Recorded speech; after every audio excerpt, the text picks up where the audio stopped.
প্রিয় পঞ্চম শ্রেণীর ছাত্রছাত্রী বন্ধুরা, আশা করি তোমরা সবাই ভালো আছো। আজ আমরা যে বিষয়টি নিয়ে আলোচনা করব, পঞ্চম শ্রেণীর সেকেন্ড সামেটিভ অর্থাৎ দ্বিতীয় পর্যায়ক্রমিক মূল্যায়নের আমাদের পরিবেশের কোশ্চেন পেপার নিয়ে। দেখো সরাসরি স্ক্রিনে তোমরা পঞ্চম শ্রেণীর সেকেন্ড সামেটিভ অর্থাৎ দ্বিতীয় পর্যায়ক্রমিক মূল্যায়নের আমাদের পরিবেশের কোশ্চেন পেপারটা দেখতে পাচ্ছ।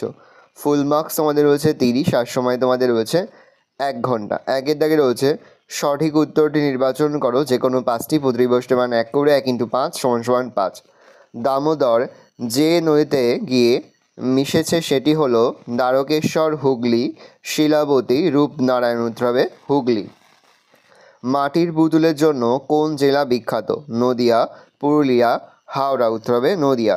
মানুষের সবচেয়ে বড় সম্পদ হলো শক্তি, পরিশ্রম, বুদ্ধি। কোনটি নয়? উত্তর হবে বুদ্ধি। বাঁশের কেল্লা তৈরি করেছিলেন বিরসা মুন্ডা, তিতুমির, সিধু মুর্মু, কানু মুর্মু। উত্তর হবে তিতুমির। হারভেস্টার যন্ত্র দিয়ে কি করা হয়? বীজ বপন করা হয়, ধান কাটা ঝাড়া হয়, জমিতে জল দেওয়া হয়, জমিতে চাষ করা হয়। ধান কাটা ঝাড়া হয়। দার্জিলিং জেলার প্রধান ফসল কি? ধান, গম, চা, কফি। চা। 2 দাগে রয়েছে সত্য মিথ্যা লেখো, যে কোনো 5টি প্রতিবষ্টের মান 1 করে 1 × 5 = 5। 1905 সালে বঙ্গভঙ্গ আন্দোলন শুরু হয়। উত্তরে ঠিক, তাহলে সত্য লিখব। মুর্শিদাবাদ জেলা ফজলিয়ামের জন্য বিখ্যাত। উত্তর হবে ভুল, তাহলে আমরা মিথ্যা লিখব, কারণ মালদা জেলা ফজলিয়ামের জন্য বিখ্যাত। আমাদের দেশ 1945 সালে 15ই আগস্ট স্বাধীন হয়। আমাদের দেশ 1947 সালে স্বাধীন হয়, তাহলে এটা মিথ্যা হবে। সূর্য সেন মাস্টার নামে পরিচিত। উত্তর হবে ঠিক, তাহলে সত্য লিখব। সমতল ভূমিতে ধাপ চাষ করা নয়, পাহাড়ি অঞ্চলে ধাপ চাষ করা হয়, তাহলে এটা মিথ্যা হবে। জমিতে বেশি রাসায়নিক সার দিলে জমির উর্বরতা বাড়ে। উত্তর হবে ভুল, তাহলে আমরা মিথ্যা লিখব। 3 দাগে রয়েছে শূন্যস্থান পূরণ করো, যে কোনো 5টি প্রতিবষ্টের মান 1 করে 1 × 5 = 5। কুলিক পাখিরালয় ড্যাশ নদীর ধারে অবস্থিত? কুলিক পশ্চিমবঙ্গের গাঙ্গেয় বদ্বীপ অঞ্চলে প্রায় ড্যাশটি বদ্বীপ আছে। উত্তর হবে 102টি। ড্যাশ প্লেগ রোগীদের সেবা করেছেন? উত্তর হবে ভগিনী নিবেদিতা। মানুষের স্বাস্থ্য হলো একটি ড্যাশ, তবে সম্পদ। ড্যাশ ছিল স্বাধীন ভারতের প্রথম প্রধানমন্ত্রী? জওহরলাল নেহেরু। ড্যাশ মেয়েদের পড়াশোনা শেখানোর চেষ্টা করেছিলেন? বেগম রোকেয়া।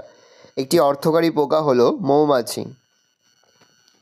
4 দাগে রয়েছে একটি বাক্য উত্তর, যে কোনো 5টি প্রতিবষ্টের মান 1 করে 1 × 5 = 5।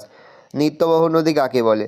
যে সমস্ত নদীতে সারা বছর জল থাকে তাকে নিত্যবহ নদী বলে। পশ্চিমবঙ্গের সর্বোচ্চ পর্বতশৃঙ্গের নাম কি? সান্দাকফু। টেরাকোটা শিল্প কোন জেলায় বিখ্যাত? বাঁকুড়া। 2 জন বাঙালি বিজ্ঞানীর নাম লেখো। বাঙালি বিজ্ঞানী তথা শিক্ষক ছিলেন আচার্য জগদীশচন্দ্র বসু, আচার্য প্রফুল্লচন্দ্র রায়। 2 জন মনীষীর নাম লেখো যারা বাল্যবিবাহ সতীদাহ প্রথার বিরুদ্ধে লড়াই করেছেন। রামমোহন রায় ও ঈশ্বরচন্দ্র বিদ্যাসাগর। ধাপ চাষ কাকে বলে? পাহাড়ি অঞ্চলে সিঁড়ির মতো ধাপে ধাপে জমি তৈরি করে চাষ করা হয়, একেই ধাপ চাষ বলে। আমন ধান কোন সময় চাষ করা হতো? আমন ধান বর্ষাকালে চাষ করা হতো। কয়েকটি লুপ্তপ্রায় মাছের নাম লেখো। ন্যাদোস, খুরসলা, সরপুঁটি, মোরলা প্রভৃতি হলো লুপ্তপ্রায় মাছ। 5 দাগে রয়েছে 2 থেকে 3টি বাক্য উত্তর, যে কোনো 5টি প্রতিবষ্টের মান 2 করে 2 × 5 = 10। কলকাতা শহরের দর্শনীয় স্থানগুলির নাম লেখো, তার সঙ্গে রয়েছে অনুরূপ বা আসতে পারে কলকাতা সম্পর্কে টিকা লেখো। কলকাতা হলো হুগলি নদীর তীরে অবস্থিত রাজ্যের রাজধানী শহর। কলকাতার অন্যতম দর্শনীয় স্থানগুলি হলো Raj Bhavan, Indian museum, Kolkata high court, Birla planetarium, Eden garden, Victoria Memorial, চিড়িয়াখানা, ফোর্ট উইলিয়াম, পাতাল রেল, কলকাতা বন্দর প্রভৃতি। নদীমাতৃক সভ্যতা বলতে কী বোঝো? উত্তর লিখবে আগেকার দিনে নদীর ওপর ভিত্তি করেই মানুষ বেঁচে থাকতো।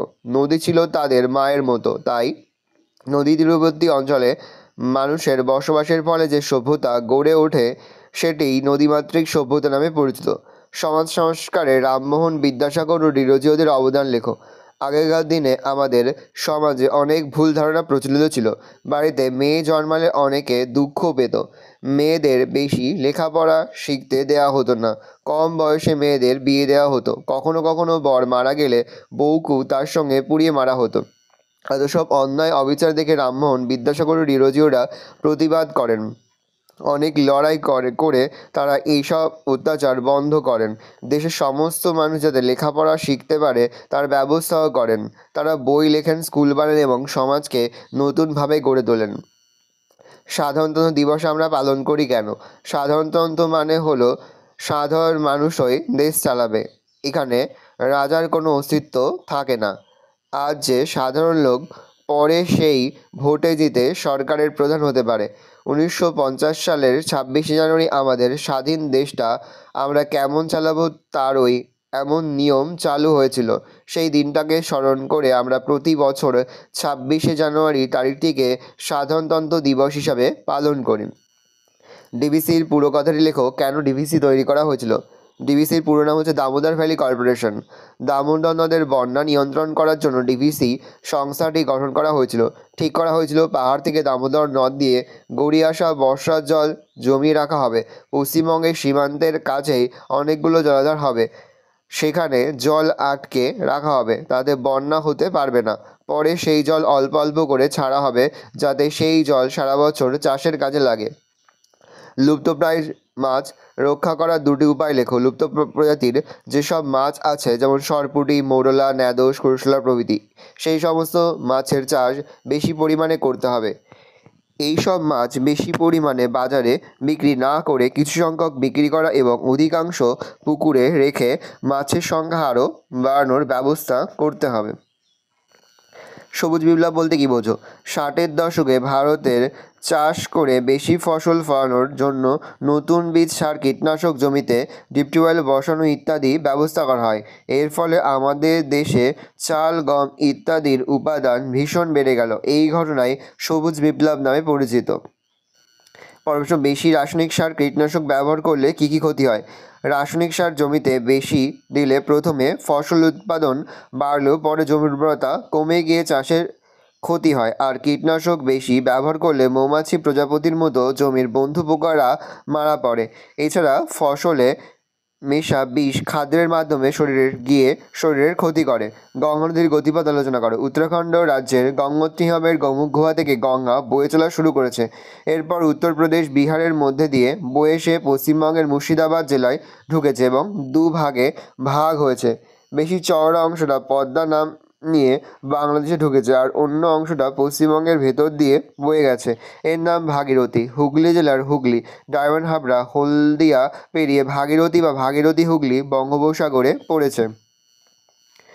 ভালো করে দেখে নাও, এই রয়েছে টোটাল তোমাদের সেকেন্ড সামেটিভ অর্থাৎ দ্বিতীয় পর্যায়ক্রমিক মূল্যায়নের পঞ্চম শ্রেণীর আমাদের পরিবেশের কোশ্চেন পেপার। ভালো কোশ্চেনটা দেখে নাও। এবার আমরা আরও একটি নমুনা প্রশ্নপত্র কিন্তু দেখে নেব।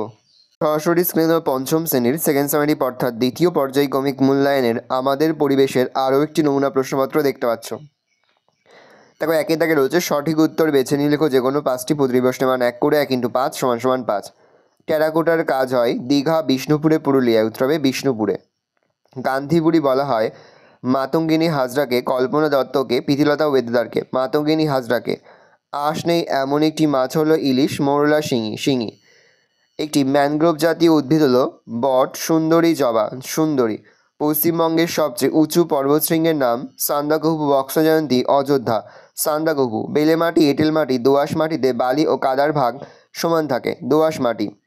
এক শৃঙ্গ গন্ডার দেখা যায় মালদায়, ঝাড়গ্রামে, জলদাপাড়ায়। স্বাধীন ভারতের প্রথম প্রধানমন্ত্রী হলেন আম্বেদকর, জওহরলাল নেহেরু, রাধাকৃষ্ণন। তবে জওহরলাল নেহেরু। 2 দাগে রয়েছে শূন্যস্থান পূরণ করো যে কোনো 5টি প্রতিপ্রশ্নের মান 1 করে 1 × 5 = 5। রায়গঞ্জে ড্যাশ নদীর পাড়ে ড্যাশ পাখিরালয় গড়ে উঠেছে। কুলিক নদীর পাড়ে কুলিক পাখিরালয় গড়ে উঠেছে। ডিভিসির পুরো কথাটির মানে হলো ড্যাশ দামোদর ভ্যালি কর্পোরেশন। বাঁশের কেল্লা বানিয়েছিলেন ড্যাশ। উত্তর হবে তিতুমির। পশ্চিমবঙ্গের সবচেয়ে উঁচু পর্বতশৃঙ্গ হলো ড্যাশ। উত্তর হবে সান্দাকফু। বঙ্গভঙ্গ ড্যাশ সালে হয়েছিল 1905। মাস্টার নামে পরিচিত ড্যাশ সূর্য সেন। আলাদিন ফৌজ গঠন করেন নেতাজি সুভাষচন্দ্র বসু। ড্যাশের জন্মদিনে আমরা শিক্ষক দিবস পালন করি। ডক্টর সর্বপল্লী রাধাকৃষ্ণন। 3 দাগে রয়েছে নিচের প্রশ্নগুলির পূর্ণবাক্য যে কোনো 10টি প্রতিপ্রশ্নের মান 1 করে 1 × 10 = 10। সুন্দরবন কোন গাছের জন্য বিখ্যাত? উত্তর হবে সুন্দরী গাছের জন্য বিখ্যাত। জাতির জনক নামে কে পরিচিত? মহাত্মা গান্ধী। ধান কাটা ও ঝাড়ার জন্য ব্যবহৃত আধুনিক যন্ত্রটির নাম কি? উত্তর হবে হারভেস্টার। আমার সোনার বাংলা আমি তোমায় ভালোবাসি এই গানটি কে লিখেছেন? রবীন্দ্রনাথ ঠাকুর। উত্তরবঙ্গের একটি নদীর নাম তিস্তা, তোর্ষা, ভাগীরথী ইত্যাদি। পশ্চিমের মালভূমি অঞ্চলে কী কী উদ্ভিদ দেখা যায়? পশ্চিমের মালভূমি অঞ্চলে শাল, শিমুল, পলাশ, মহুয়া, কুল, কুসুম, বাবলা, খয়ের কেন্দু ইত্যাদি উদ্ভিদ দেখা যায়। দুটি লুপ্তপ্রায় মাছের নাম লেখো। ন্যাদোস, খোসলে, সরপুঁটি ইত্যাদি। সুন্দরবনের সবচেয়ে বিখ্যাত প্রাণীর নাম কি? Royal Bengal tiger. কোন গাছের পাতা দিয়ে জমি সার হয়? নিম পাতা। মালদা কী জন্য বিখ্যাত? ফজলিয়ামের জন্য বিখ্যাত। গঙ্গা নদীর উৎপত্তি কোথায়? উত্তরাখণ্ড রাজ্যের গঙ্গোত্রী হিমবাহের গোমুখ নামক স্থান থেকে। ভারতের সংবিধান কে বানিয়েছে? Doctor B R. আম্বেদকর। দুজন বিখ্যাত বাঙালি বিজ্ঞানীর নাম লেখো। আছে জগদীশচন্দ্র বসু আর প্রফুল্লচন্দ্র রায়। সীতাভোগ ও মিহিদানা কোন জেলায় বিখ্যাত? বর্ধমান জেলায়। ছৌ নাচের জন্য বিখ্যাত কোন জেলা? উত্তর হবে পুরুলিয়া জেলা। 4 দাগে রয়েছে নিচের প্রশ্নগুলির পূর্ণবাক্যে উত্তর যে কোনো 5টি প্রতিটি প্রশ্নের মান রয়েছে 2 করে 2 গুণ 5 = 10। দেখে নাও প্রশ্নের উত্তরগুলো। প্রথম প্রশ্ন, ম্যানগ্রোভ জাতীয় উদ্ভিদের দুটি বৈশিষ্ট্য লেখো।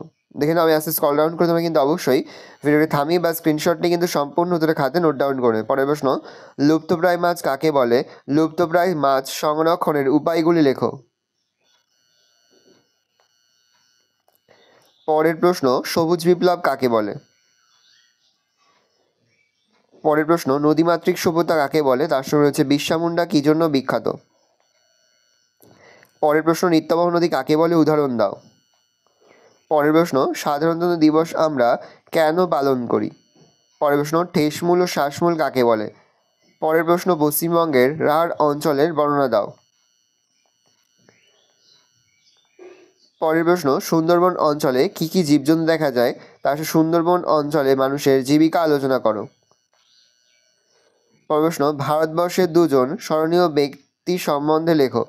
নেতাজি সুভাষচন্দ্র বসু, মাতঙ্গিনী হাজরা, স্বামী বিবেকানন্দ বা সূর্য সেন। এখানে নেতাজি সুভাষচন্দ্র বসু আর মাতঙ্গিনী হাজরা সম্পর্কে লিখে দিয়েছি, আর স্বামী বিবেকানন্দ রয়েছে।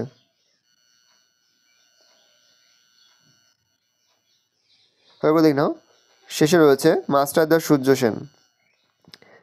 ভালো করে দেখে নাও, এই রয়েছে টোটাল তোমাদের সেকেন্ড সামারিপ অর্থাৎ দ্বিতীয় পর্যায়ক্রমিক মূল্যায়নের 5ম শ্রেণীর আমাদের পরিবেশের কোশ্চেন পেপার। ভালো কোশ্চেনটা দেখে নাও।